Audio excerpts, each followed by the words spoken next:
प्रशांत कोरटकरची कळंबा कारागृहातून सुटका, छत्रपती शिवाजी महाराजांचा अपमान आणि इंद्रजित सावंत धमकी प्रकरणात कोरटकरला जामीन।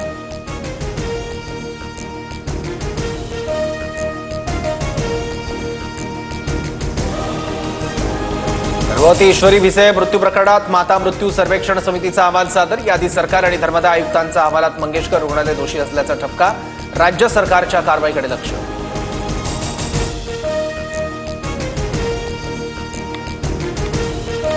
रुग्णांच्या नातेवाईकांकडून अनामत रक्कम मागणं गैर नाही, पुणे पालिकेच्या परिपत्रकाला भारतीय वैद्यकीय संघटनेचा विरोध।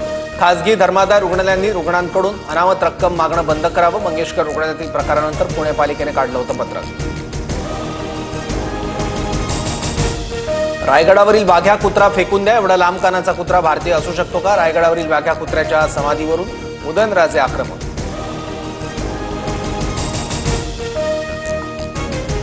गाणं म्हणण्यापलीकडे मंगेशकर कुटुंबाचं काही योगदान नाही, ते लोक ऑटोग्राफचेही पैसे घ्यायचे, काँग्रेस नेते विजय वडेट्टीवारांची टीका।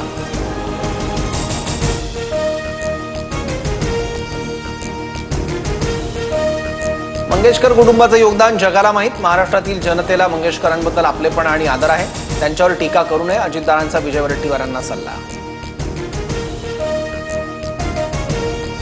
925 कोटींची मागणी केली होती, मात्र 272 कोटीच खात्यात आले। अर्थ खातं पैसे नसेल देत तर एसटी कर्मचाऱ्यांचा पगार कसा देणार?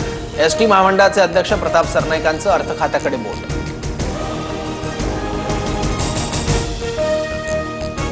नांदेड हिंगोलीत अवकाळी पावसानं पपई आणि केळी बागांची नासाडी, धाराशिवच्या उमरगा परिसरात गारांचा पाऊस, तर अमरावतीसह पुण्याच्या खेड तालुक्यातही वादळी वाऱ्यासह पावसाची हजेरी।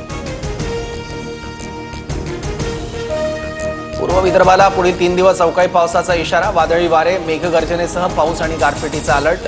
रविवारी दक्षिण मध्य महाराष्ट्रातही पावसाची शक्यता।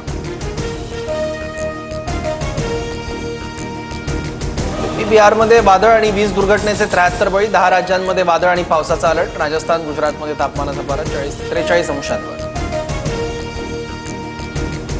छावा चित्रपट आजपासून नेटफ्लिक्सवर, छत्रपती संभाजी महाराजांवरील आधारित ऐतिहासिक चित्रपटाला प्रेक्षकांची मोठी पसंती, बॉक्स ऑफिसवर 600 कोटीहून अधिक कमाई।